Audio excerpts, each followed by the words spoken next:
So good morning, everyone. We'll continue with the topic of thermodynamics. The basic theoretical background we have done yesterday, except for heat engines. So what we have done in thermodynamics, you can think of two parts. One part is based on kinetic theory of gases. Kinetic theory of gases tells you what is the internal energy. And you can also arrive at ideal gas equation based on kinetic theory of gases. And thermodynamics is about different process. And different processes are based on first law of thermodynamics. If you give heat, and amount of heat which is given for a particular change in temperature will depend on the process. And process we have, I hope we have understood what the process means. Process is something which can be plotted on indicator diagram. And process is another relationship between another relationship between thermodynamic parameters in addition to ideal gas equation. So that's all we know, and let's look at some questions and let's try and apply those things what we know here. Okay, so these are some of the questions which have come in the past, and let's understand the basic behind this. So there's a vertical closed cylinder. So this is something is a kind of cylinder here, thin cylinder or tube, but tube and cylinder both are same, which is separated into two parts by a frictionless piston of mass m. So this is something which can slide freely. There's a piston here which separates. And what is the mass of the piston? This is the piston here. And this piston has mass m here. Okay. And this is a negligible thickness. And piston is free to move along the length of the cylinder. The length of the cylinder above the piston is L1. So this top length is L1 here. And the below part is L2. So these are things, information just given in the question. And figure, if it's not given also, we can draw the figure very quickly. And what is given here, L1 is greater than L2. Each part of the cylinder contains n moles of an ideal gas at temperature T. So this also is n moles and temperature is T. And this also is n moles and temperature is T. What we notice, only thing different is the length. If piston is stationary, what is its mass? And so this mass we need to express in terms of length parameters here. So moment we read this question, first thing we should think of, which principle I am going to apply. And I think the key part here is piston is stationary and smooth. So this question principle what we are going to apply is equilibrium of piston. That's a condition given here. So we'll use the condition of equilibrium of piston. And equilibrium means let's identify what forces are acting on the piston, equilibrium of piston. So I'm taking piston as a system and see what forces are acting on the piston.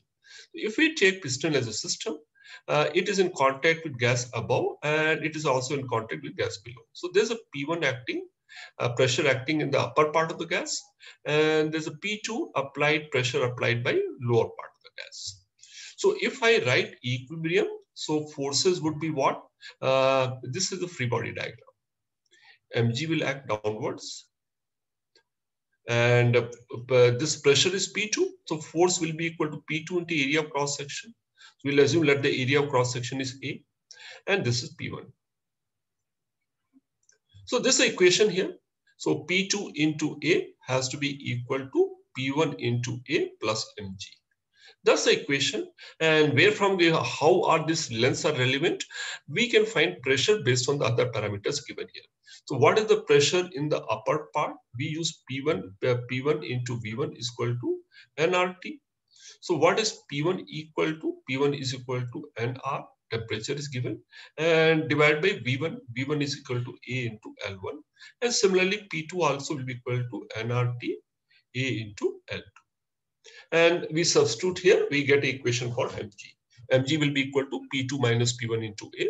So this is simple question of equilibrium. So every question which comes on thermodynamics may not actually involve even application of first law of thermodynamics.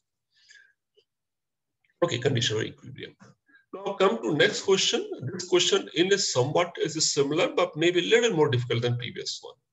So a mercury column of length of 10 centimeter is contained in the middle of narrow horizontal tube. So initially what you have to assume, the tube is horizontal here, and within the tube, so this is a horizontal tube here, and in the tube there is some length of mercury. What is the length of the mercury? Length of the mercury here, which is equal to 10 centimeters. This length is equal to 10 centimeter, and tube length is 1 meter. in the middle of narrow tube, closed at both ends. Air in both half the tube is under pressure of P naught. Okay, so there's air here. This also has some pressure. This also has some pressure. And pressure can also be mentioned not only in terms of, it can be mentioned in terms of liquid height column or mercury height column. So this is pressure P naught here, and this is pressure P naught here, and it is implied here. And see this, if this is the case here, length of tube is 1 meter, pressure is equal, and in the middle means so this length will be equal to 45 centimeter, and other side length also will be equal to 45 centimeter. So this is basically identical condition on both sides. Now, what will happen if the tube is made vertical? How much distance will the mercury move? So when we make it vertical, so this is vertical state here. And this, in this case, first question comes, will this length be, which length will be more? So earlier both were 45, 45. So basically what has to happen from previous case also we understand when we make it vertical here, this again mercury column is in equilibrium. So pressure from the lower part has to be greater than P1. If I call this pressure as P2, P2 has to be greater than P1 here. Then only it will happen. And if I write equation, if at top point, if the pressure is P1 here, what has to be P2 equal to? So you see from here, as we go below is case of hydrostatics, and basically pressure will change. So at the bottom of mercury column, pressure will be equal to P1 plus 10 centimeter of mercury column, 10 centimeter Hg will be equal to P2. So this equation, and what is P1 equal to? So this is what will happen here. So this is something, see, if P1 is lesser, because this will increase, this length will be equal to 45 plus delta something, and this will be equal to 45 minus delta. That's what will happen here. So in equilibrium condition, this condition has to be valid, and P1 and P2 both will change from original value of P naught because of change in volume, and volume will change because of length of the air will change. So this delta term is causing the change in pressure, and that's what we need to substitute. Let's now rest part is writing equation. So condition, pressure difference will be equal to 10 centimeter of mercury column, and for isothermal process, let's write here. So basically process temperature has not changed. Whenever something is mentioned, it is kept in air. So temperature is same. So basically I can write an equation here. P1 V1 for top column. If this pressure P1 V1 is equal to P2 V2. So earlier the pressure was 75 centimeter. Actually it was 75 centimeter of mercury column. This was the initial pressure, and this was the initial volume, upper part. And this is the final pressure is P centimeter of Hg into pressure of Hg into A, and volume will be equal to, so this will be P and this will be P plus 10. I hope this part is clear. So upper part pressure is P in terms of mercury column. So I'm doing this question in slightly different way. Whenever pressures are involved, when we are writing equation of pressure, either we can write this is given as 75 centimeter mercury column. I can write pressure as equal to rho GH, or I can directly, even pressure also can be written in terms of liquid column height. So I'm just writing the pressure in terms of liquid column height. So this is 75 centimeter, it will become P centimeter of Hg, and whatever it is, this will be plus 10 centimeter. So this is two equation here. It has moved by distance x. So this is 45 plus x, and this is 45 minus x. So these are the two equations, and based on the two equations, we can find the value of x and we can find the value of p. So two unknowns are there, it can be solved. And we can think of another way of solving this question also. Another way of solving this question would be, see this isothermal process, PV is equal to constant. And when I look at the option here, is the change of pressure large or change of pressure is small? See, change of initially it is equal to 75 centimeter per mercury column, and here mercury is moving by a small distance, so change of pressure is small. So I can still use a small change in condition. I can also use this condition if PV is equal to constant, delta P by P, fractional change in pressure plus fractional change in volume is equal to 0. But here volume is proportional to length of the column because area is constant. I could have written the same expression. I could have written PV could have been written as pressure into length of the air column into area of cross section is equal to constant. So fractional change in pressure plus fractional change in length but area is not changing. So the same thing I've written here.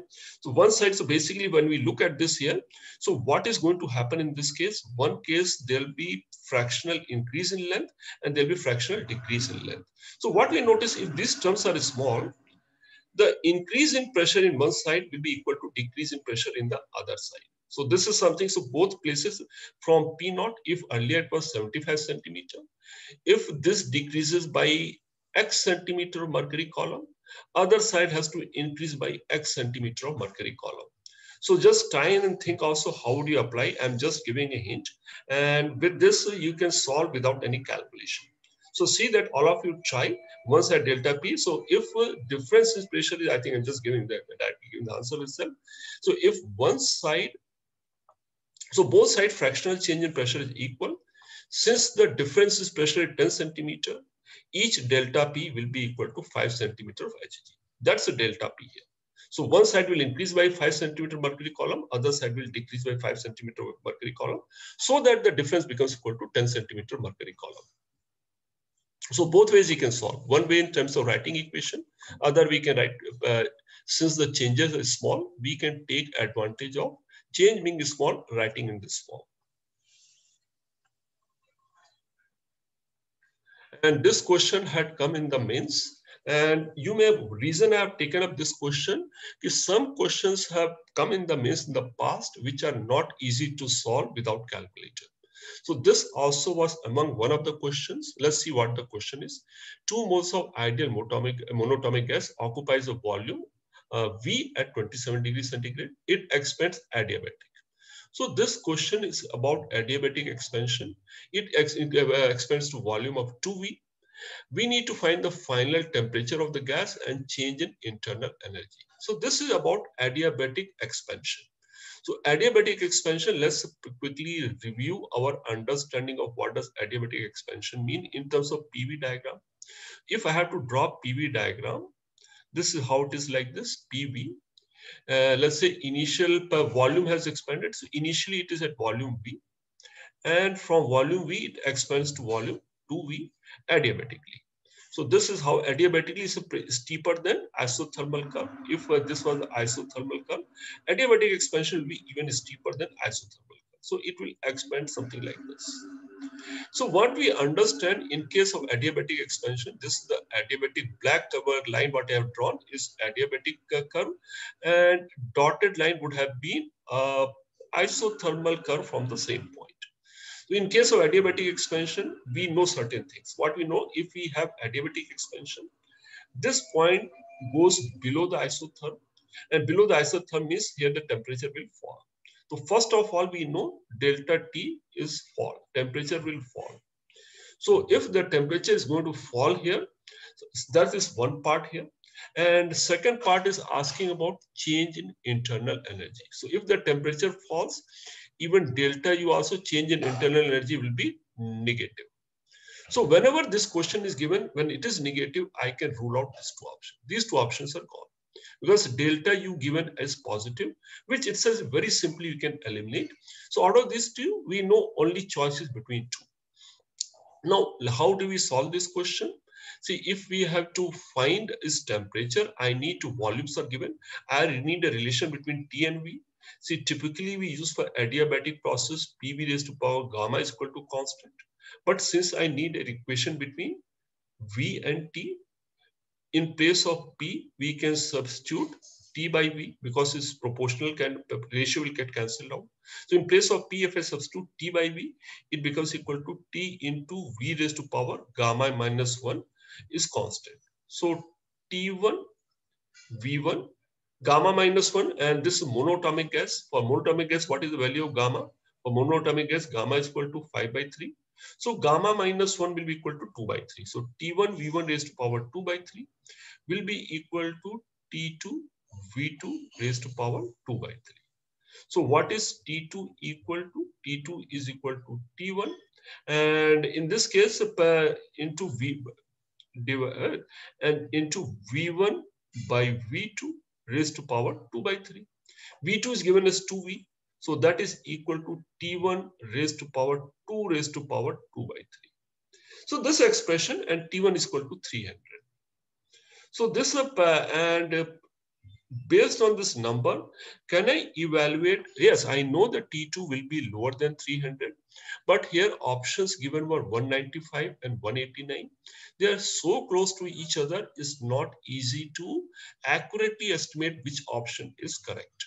So whenever, yes, you may come across once in a while, we come across some questions which are not easy to solve. And even through binomial expansion also is not easy. So some of you can think, how could you have estimated among the two which option is correct? And once you have T2, we could have calculated delta U is equal to, what is delta U here? Change in internal energy. Internal energy is equal to NCV T2 minus T1. And since T2 is lower, it will come negative. So this question, it has come like this. And there are a few more questions which have come in the past, which are not easy to calculate. But we can, so even if we can eliminate two options, at least we can take a guess. And if we are lucky, option will come back. Okay. So eliminate options only. Okay, next question. Something similar. Closed gas cylinder is divided into two parts by piston held tight. The pressure and volume of gas in two parts, the pressure and volumes are given. And you know, whenever pressures are not equal, it means the piston is not free to move. Then only it can have unequal pressure. So let's understand here also, this is a closed gas cylinder and piston is held tight. That's why the wording used is piston is held tight. So this also actually very simple question. So if you look at this, there are two parts here. This is cylinder here. And one is P into 4V, so 5V. So one part has larger volume here. So the piston is somewhere like this. So this pressure is P and this is 5V. And this pressure is 10P and sorry, volume is V here. And this is where piston is. And this piston naturally, unless through external force we hold it in position, it would not have remained here. Now piston is left free and system undergoes isothermal process. Then the volume of the gas in two parts. So first of all, which side will the piston move here? How would you figure out which side the piston will move? See, as soon as piston is released now, it will come to what is the final condition? What is the condition based on which you can form equation here? The condition will be here, if the piston is free to move, the pressure on both sides must become equal. So pressure on both sides must become equal. That's the one condition. And what other condition we can apply? Other condition what we can apply, earlier if number of moles was N1 here and number of moles were N2 here, since there's no transfer of gas from one side to other, that's one condition. And second condition what we can apply, number of moles on either side, number of moles of gas on either side are equal. Number of moles on either side of piston are equal. So these are the two conditions. So when this is the pressure on both sides be equal, let's assume the pressure is equal to P naught. So can I write the equation now? If the pressure becomes P naught and if one volume is V1, other will be equal to 6V minus V1.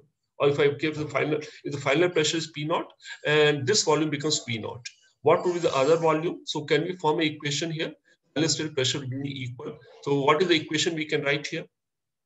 Equation what we can write here is, yeah, if this volume is V naught, other volume will be equal to 6V minus V naught. Okay, so what is N1 here?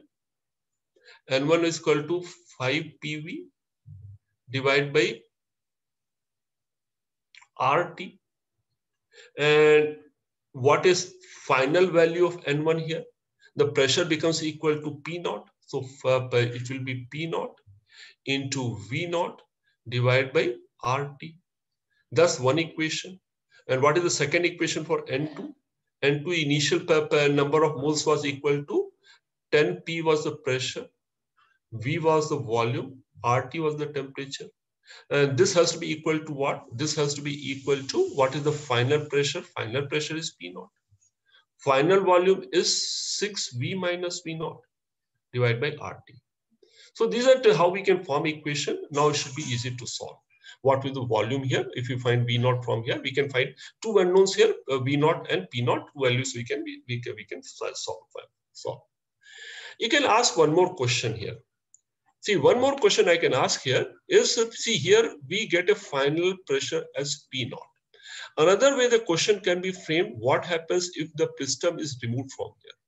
If piston is removed, will the final pressure obtained now or after removal? Will the final pressure be same in both cases or different?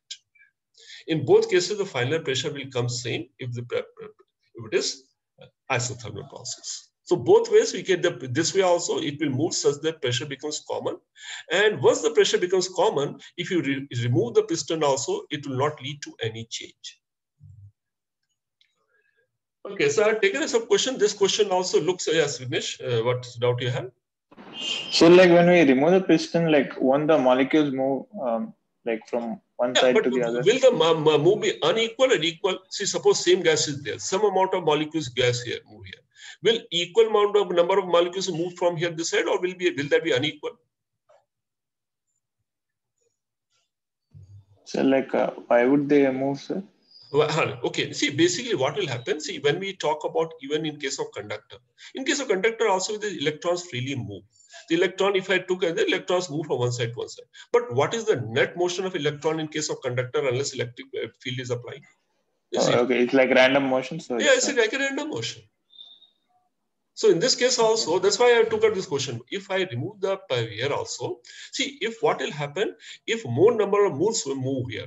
If more number of molecules move from one side to other, whichever side the net transfer is taking place. If n increases, what will it lead to? It will lead to increase in pressure. So if net transfer takes place after the pressures have become equal, net transfer will lead to change in pressure, and change of pressure, difference of pressure cannot exist. Everywhere inside the tube, pressure has to be same. So whenever your gas is in this state also, are there transfer happening? Yes, molecules are in motion, random motion. But net transfer across any cross section is zero. Okay. Next question is something like this. This also was a really funny kind of question. And I'm sure it looks funny. It might look funny now, but in examination, it will not look funny at all. So let's look at this question. And I'm doing this question because if I don't do, many would have asked as a doubt. It has come in 2015. There's a spherical shell of radius r at room temperature. So you can imagine, yes, there's a shell here. There's a special r at room temperature. So I can just visualize this shell, which has radius r, and it is at temperature T. There's a black body radiation inside, which can be considered as ideal gas of photon. So what is there inside? So there are photons, radiation happening, and we can take it. But what is the key term here?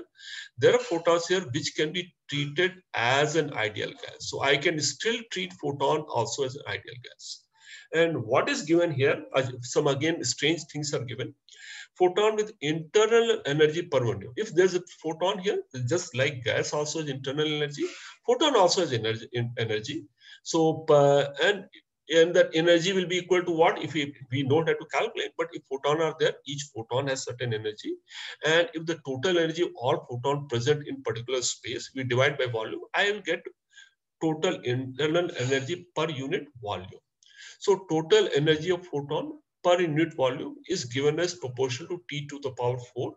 This also comes from our heat radiation. So this is what is given. And what else is given? The pressure also is given. Pressure is equal to 1/3 U by V. These are the two things which are given here. It is also mentioned it is like an ideal gas.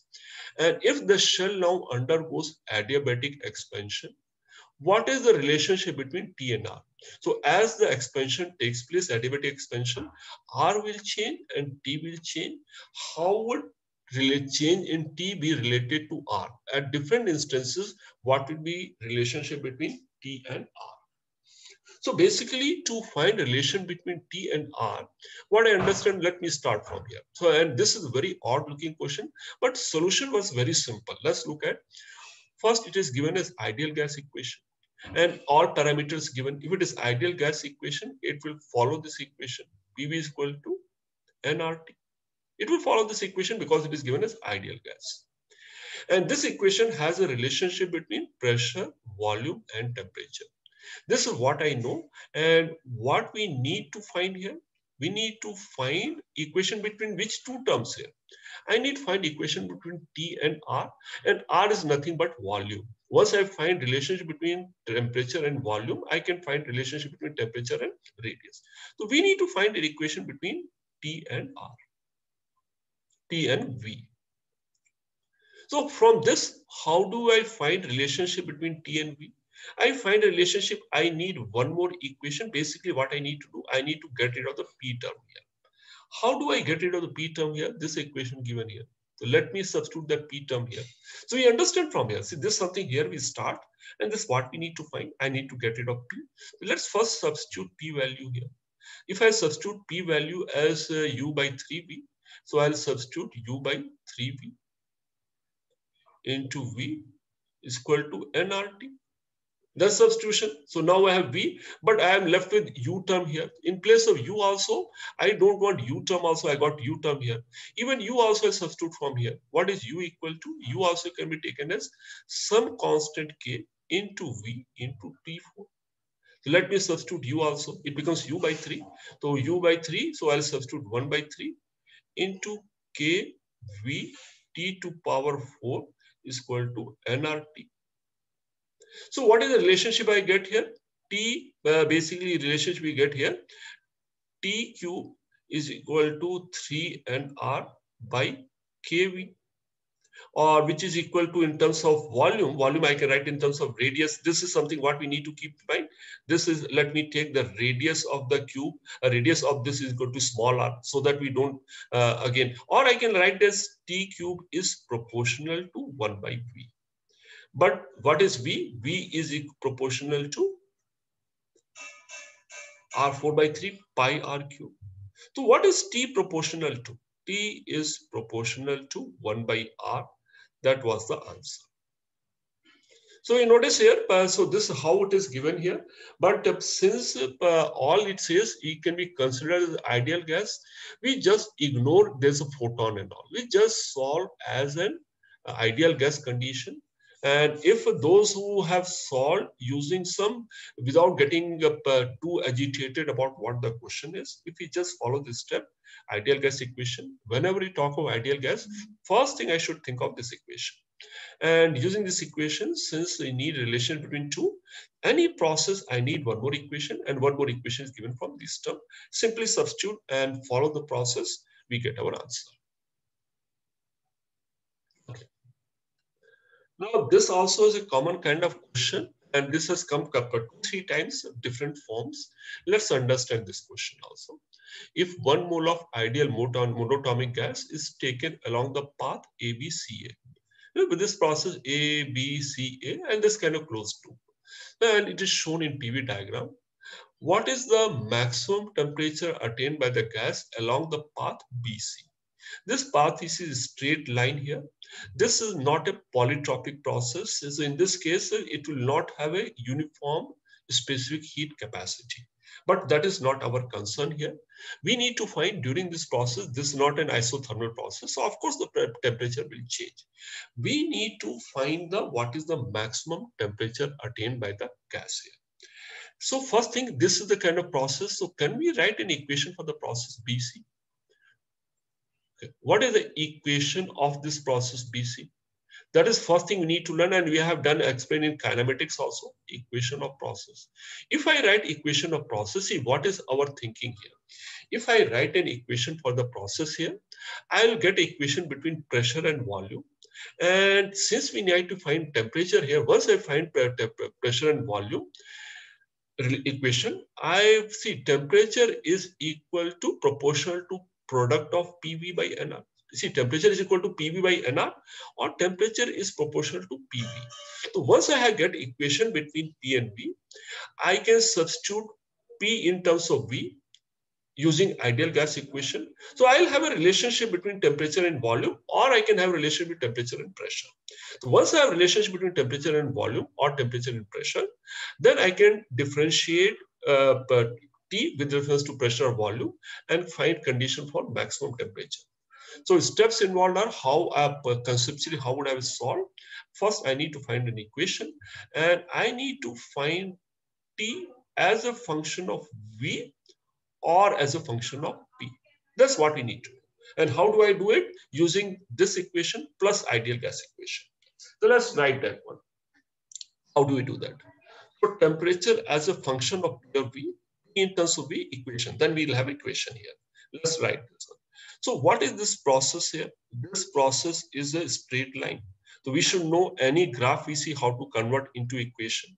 And this is something, equation is y mx, y is equal to mx plus c form here. And if I continue this line here, which point it would have intercepted, I can find the slope here and I can find the y-intercept. This is P naught. So from this, it has 3P naught, so another 2P. So it will have y-intercept equal to 5P naught. So we understand here, C will be equal to 5P naught. And what is the slope here? Slope is negative. It is equal to 2P naught divided by V naught. So that's M term here. I get an equation between pressure and volume. What is the equation? Y is equal to mx, m value, x term is volume, and plus y-intercept. So this equation, so any value of V, this equation between P and V for this process. How do you get an equation in terms of, so here also what we do, once we have pressure in terms of volume, temperature can be written as 1 by NR into P into V. So all I have written, I have just substituted P value in terms of temperature is equal to PV by NR. Now I have a T as a function of volume. So can we find out at what volume will the temperature be maximum? Yes, I can find out by dt by dV equal to 0. So I can differentiate, I can find out which volume does the temperature become maximum, and I substitute that value of V in this equation, I can find the temperature. So this part, all of you should solve, and this is pretty easy from here onwards to get an answer. Only thing what we have written here, this is, it has valid for which range? It is valid for only, it is valid only in this range. Okay, because this process is happening there. So whatever answer I get here, it should fall within this range.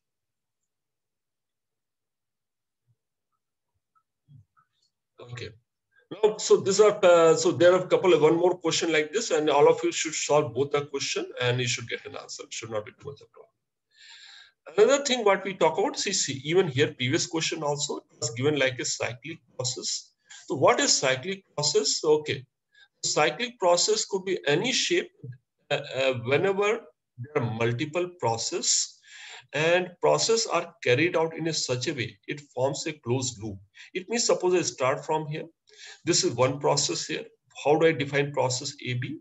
Process AB is constant volume process, compression, pressure is increasing. Then there's a second step of process, constant pressure expansion. So this is constant pressure expansion process. And from here, C to A, another process is straight line process, and it shows straight line is passing through the center. So this process, delta by B, delta B is equal to constant. And delta P by, and this is third process here. What is important in all three? It forms a closed loop. It is a cyclic process. It keeps on going here. So whenever you have cyclic process, it starts from a particular point and at the same point. So if I take all three steps together, when it comes to the same point here, for change in internal energy for all three processes put together will be equal to 0. When it comes back to same point, so for all three put together, change in internal energy is 0. Internal energy is state function. So when it so if I add up, if I apply for each step first law, how would I have written first law? I would have written first law for AB step. For AB step written here, what is Q for A to B process? That will be equal to work done from A to B process plus delta U in AB process. Similarly, you can have written for BC process, from BC process. That is what my typical application of new thermodynamics first law is for each step. This delta U1, delta U2, and QCA. These are the three steps involved for a cyclic process. But when I add all three here, what would be the sum of all those three? Sum of these three will be equal to 0. Let us come back to the same state. And when I sum it up, since this turns 0, for all three put together, there's a net heat transfer, and net heat transfer will be equal to net work done. If net heat transfer is positive, work done also will be positive. If this is negative, this also will be negative.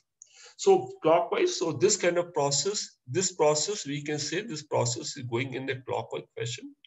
In this clockwise fashion, you can easily notice A to B work done is 0. B to C work done is equal to area of this rectangle. And C to A area, this is a B to C, this is the positive work done in B to C. And as C to A, this is the negative work done. What is the work done in process C to A? C to A is compression. And this is the area under CA process. So this is negative. So net work done in any cyclic process is equal to area enclosed by this loop. So this area is equal to net work. And in this case, this process like clockwise process, but the expansion is at a higher level.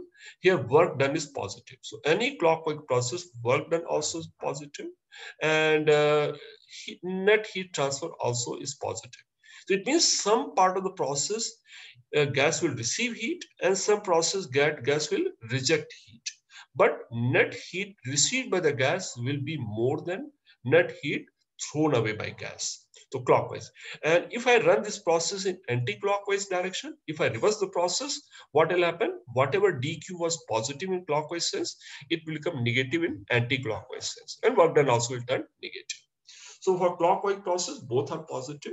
And if delta positive, it means it is doing net work done. If net work done by any process, if work is done, it is like a heat engine. So why we call it a heat engine?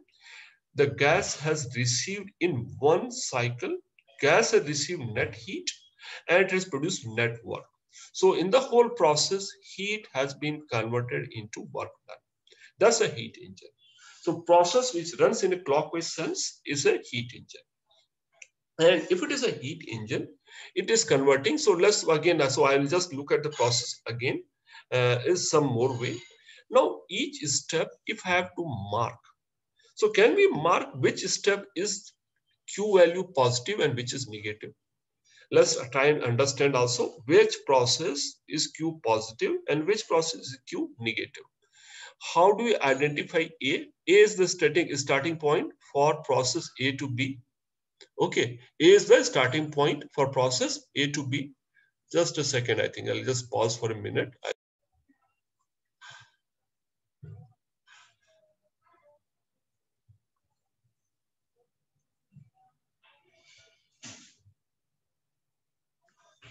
Okay, so can you see the screen now? Yes, sir. This cyclic process. Okay, so we were thinking this is first is AB process. A is the starting point. So whenever we have to find out sign of delta Q, is the heat transfer positive or negative, or we have to find delta T. Method of finding is the process going above adiabatic curve or below adiabatic curve? So I will imagine an adiabatic process passing through point A. If I have to imagine adiabatic process for passing through point A, it may be something like this. So this process definitely is going above adiabatic curve. So any process which goes up or down, dq will be positive. So in this case, heat is positive. So gas is receiving heat. I'll write Q1 here is positive. So A to B process, gas is receiving net heat or dq is positive. Now for BC process, again, I want to find out is Q value positive or negative. BC process, what is the starting point? B is the starting point. So again, I will imagine a adiabatic curve passing through point B. And I notice here, this also is going towards the right. It is going above adiabatic curve. Here also it will receive heat. So this Q2 also will be positive because again, it is above adiabatic curve. And third process, C to A. So in this process, again, this is C to A, C is that starting point. And from the starting point, it is going below the adiabatic curve. Here Q will be negative. So here heat will go out. So this is how we identify whether heat is going out or in. So Q1, it is absorbing heat. B to C also, it is absorbing heat. And C to A, it is throwing away heat. So this is something, this is the heat input here, and this is heat rejected here. So in this case, if I have to calculate what is the net work done? Net work done in this process will be equal to net heat, which is equal to Q1 plus Q2. I can write this is positive, but I have to subtract the heat which is removed from here. This will be net work done. Okay, I'm just writing mod so that we don't get confused. So wherever, so we take this positive part, heat received minus the heat rejected. That's work done. So if I have to calculate efficiency of heat engine, efficiency is output by input. So let's think in this. What is the output here? Output is the work done here. Work done is area enclosed. So if I take this thing will be all equal to area of the triangle. What is the input here? When we take input here, what is key point what we need to understand in case of heat engine? In case of input, we only take the positive value of heat given. We don't subtract the heat which is rejected. Because heat what is thrown away by the gas is normally dissipated to atmosphere. It is a waste. So what is the input here? Input in this process, only the positive parts of heat. So in this case, if I have to calculate efficiency, and if I write Q1 are the magnitudes, so it will be Q1 plus Q2 minus Q3. But when I take input, I will take only the positive part. Q1 plus Q2 is the input. So when we write here, what is Q plus here? The denominator, we should take only the heat input. We should not subtract the heat output. So since that's why this term will always be smaller, this term will always be larger. This also can contain negative value. So suppose this one Q1 was equal to 50, and if Q2 was equal to 30, and Q3 was equal to 20. So in this case, what will be the work done? Work done will be equal to 50 plus 30 minus 20. That would have been work done. 50 plus 30 minus 20. That's work done. And what would be the heat input in that Q plus? Q plus, I'll take only 50 plus 30. So Q plus heat input is only the positive part. Heat input will be equal to 50 plus 30. And hence efficiency, if these are the values, would have been equal to 60 divided by 80. That would have been efficiency. That's a heat engine. So every time, and again, repeat the point here. In case of heat engine, what are the points here? Cyclic process. If it is like clockwise, it works as a heat engine. If we run in anti-clockwise, it will be a reverse heat engine, which is refrigerator. In this case, some steps heat is received, some steps heat is rejected. So if we run as a heat engine, net work done is equal to net heat supplied, which is area of the loop enclosed by the cyclic process. Input part, so that's output work done. Input part is only the positive part of heat given. Only take the positive part, not the heat rejected. So this only we have to keep in mind. If we can calculate each step, we can identify heat, and we can calculate heat transfer, we can calculate efficiency. Okay, let's look at some process here. So again, moment I see a closed loop, it's a cyclic process. But it is in this question slightly different, but let's understand here. A gas can be taken from A to B via two different processes. So this is something I discussed yesterday also.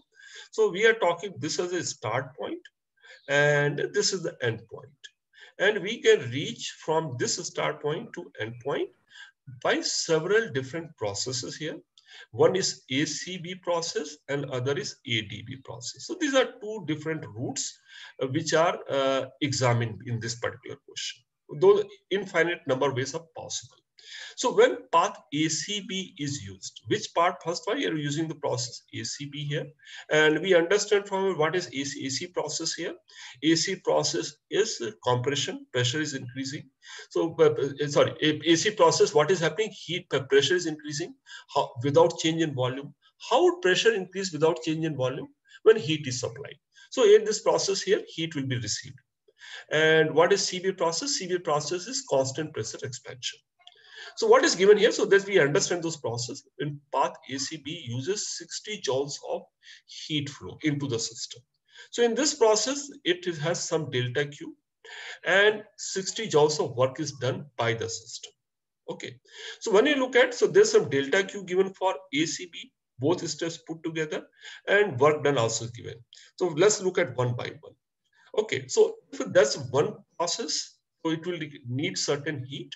So this process, if you follow, Q value is equal to positive or negative? it uses 60 joules of heat flows into the system. The heat is receiving by the gas, Q is positive here. So Q is plus 60 in this process. And what is work done by the system? Work done by the system, so that is also positive. So work done also is equal to positive 30. And so if I ask this one, we have taken A to B. Now, even before reading the question, if I ask you a question that if we follow process ADB, will the heat given be equal to 60, more than 60, or less than 60? You should be able to answer whether the heat will be less than 60, more than 60, or equal to 60. So you think of it, how would you answer that part? Anyway, so what is the key point here? Now, this is one, now path ADB used. When we go from path ADB, I hope you understand what is happening from A to D. And it is constant pressure expansion is taking place. Constant pressure expansion takes place again when heat is supplied. So this process heat is supplied, this also, yes. And then D to B, and D to B also is a process. Okay. What is given here used? Work done by the system is 10 joules. So in this case also, work done is given as plus 10. What we need to find? We need to find value of Q. What are the key points here? Key points, as we go from A to B, delta U for both the process will be same, because starting point, end points are same, hence delta U is same. So that's a key point. Both process delta U is same. And what is delta U equal to? Delta U is equal to delta Q minus work done. So both the process, if I take the difference of work done and difference of Q minus W, this process and this process will be same. And if start point and end point are same, whichever process we follow, if we calculate heat supplied and work done total in the process, the difference will always come same. The heat given in my minus work done, find the process is same along both paths. That's what we need to do. So let's do for path ACB. For path ACB, both values are positive. So delta U is equal to Q minus W, both are positive. So it is equal to 30 joules. So what does this indicate? Compared to point A, internal energy of gas when it is at B, internal energy is higher by 30 joules when this process followed. So when this process also followed, since difference in temperature is same between A and B, whether when this process also followed, the change in internal energy also will be same along other path as well. Path ADB, delta U is equal to 30. We know that delta is 30, will be equal to delta Q minus work done. Work done is plus 10. I substitute here, I get the value of Q, which comes equal to 40. So why you notice here, why is heat? So if I calculate average heat capacity for process ACB will be higher, because for same change in temperature, it is using more amount of heat. Why is using more amount of heat? Because in this process, more amount of work is being done compared to this process. In this process, ADB process, work done as the process completed from A to B. ADB process, this is the amount of work done. Whereas first process, ACB process, net work done is something like this. This is the net work done. So since ADB, work done is more, to the extent work done is more, heat consumed also is higher. So identify the sign of delta Q and delta T. I think it's easy. We can easily identify. All four steps, delta Q and delta T are positive. All four cases, curve is either going up or towards right. And up and right, delta Q, delta T, both are positive. Okay, this is another question which is there. You'll find, I think it had come in some exam before. And this question is a wrong question. It is given in many cases. Let's understand why it is a wrong question. So I'm doing it, and beforehand I'm telling this is a wrong question. And we'll understand why it is wrong and what could have been the right form. So ideal gas is undergoes a cyclic process as shown. And this is not a PV diagram. What is shown is a PT diagram. And what is given in the process? AC is adiabatic process. So PT diagram is given and this curve is there. So when curve is there, for curve itself doesn't tell you what type of process is. So something else to be used to define the process. It is given this process is adiabatic. That's what is given. So they say draw this process on PV diagram. So any process which is given with two parameters, this also is an important type of question. You draw the curve for any two other two parameters. So a total three combination possible. If one combination of two parameters are given, we can ask to draw in other parameters. And sometimes they also ask in terms of density. Density is inverse of volume. So let's see how do we draw PV diagram. Let's do for each part here. If I do for A to B, can I draw corresponding PV diagram here? What is PV A to B? What kind of process AB is? Let me identify AB process here. So this AB process, this is value of pressure here. So here also pressure value will be same. It will have some starting point. So let's see this is starting point. What kind of process is AB process? And we notice here AB process T remains constant. This is first we identify AB is an isothermal process. So draw one step at a time, and each step will try to identify both also. So A to B, clearly it is an isothermal process. And what we notice in isothermal process, now second question comes, is the volume increasing or decreasing? Here what we notice, pressure is decreasing here. In isothermal process, pressure is decreasing, its volume must be increasing.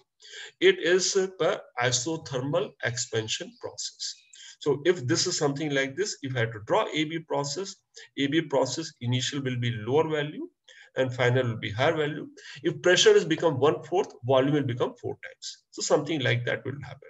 So this is the initial pressure. I'll draw the final pressure also here, and final volume comes in like this. So this is process AB. If I had to draw process AB, I would have drawn process AB like this.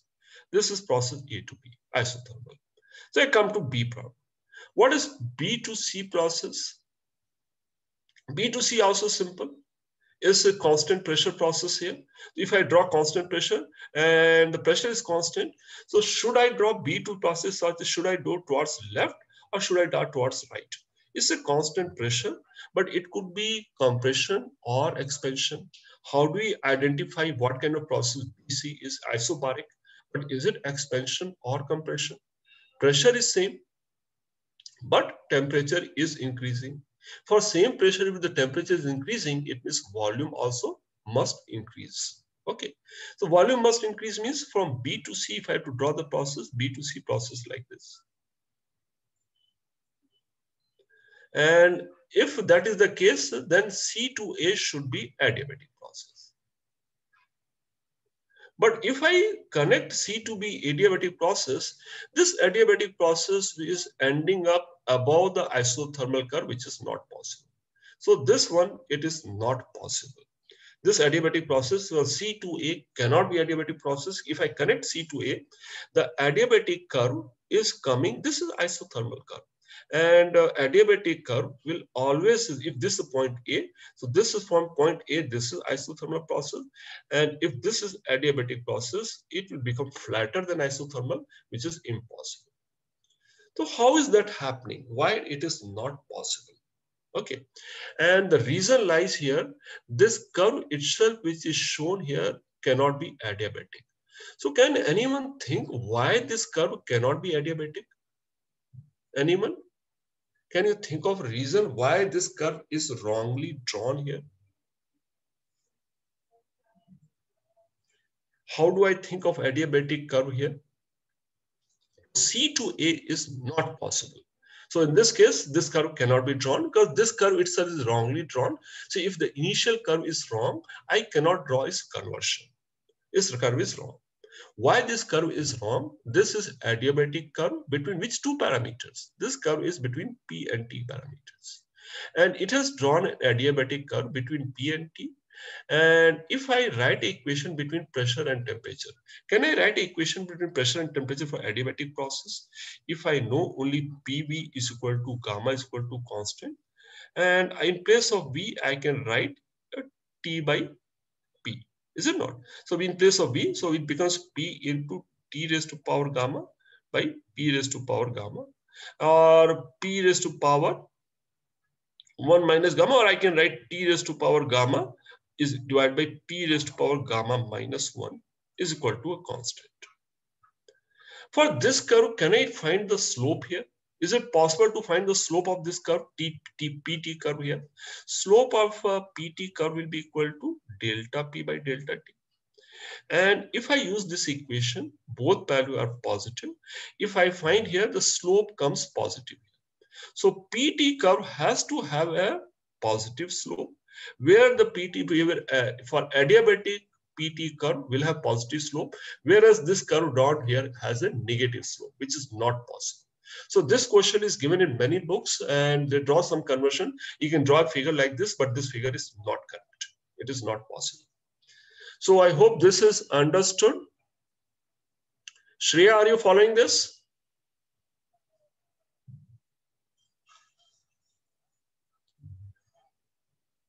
Jaideep, is it followed? Have you understood this part? Yes, sir. Why this is not possible? The slope should actually be positive, but it's... No, are you clear? So whenever any curve is given, slope is a very important tool to understand graph. And if you understand that part here, we can use this one. And I have not done the next step, because every part I am leaving something little incomplete, so that you do that part on your own and see that is understood. So this is a little one, and we understand that part here. Let's come to next question here. Monatomic gas is first expanded isothermally to 8 times its initial volume, and then compressed adiabatically to original volume. Okay, so first of all, let's try and understand, draw this curve. Is then is expanded isothermally. First isothermal. So isothermal is easy, from starting from volume V. Final volume is 8V. If the final volume becomes 8V, if initial pressure is P, the final pressure become equal to P by 8. Something like that I can, if I want to draw a little properly, this will be the, so I can draw an isothermal expansion curve from volume V to 8V. This is isothermal expansion. Now what says here, so we can just, again, this question, we'll try to understand the graph also. It is expanded isothermally to 8 times its initial volume, 8V, and the pressure becomes P by 8. So I have assigned initial pressure and volume as PV, and I'm writing everything in terms of PV. Now it is compressed adiabatically to original volume. And when I start adiabatic compression, at this point already have an isothermal curve. Adiabatic curve will be always steeper. So adiabatic curve cannot go below, it will go above. So when I compress this adiabatically, if I draw the curve will go something like this. It will be steeper compared to isothermal curve, and it may go something like this. So this is, I am drawing adiabatic curve. This is adiabatic compression. Not very great figure, but it's okay. I think that will suffice. So this is how the shape of adiabatic curve is. Okay, so this is adiabatic compression, and work done on the gas during adiabatic compression was W. You notice what is the term here? Is the work done by our normal convention? Work is not done by the gas, is work done on the gas. This work is negative, which makes sense. Whenever gas is compressed, work done is negative. When gas expands, work done by gas is positive. So this whole area under the curve is W, which is negative. So this value is given as W. Work done here is W. Now, what is asking, what is the minimum value of heat need to be given to the gas to bring it to original state? So this point is A. We have compressed A to B, isothermal expansion. B to C is adiabatic compression. From to C to A, this is a process we need to carry out. So what they are asking, what is Q value for this process?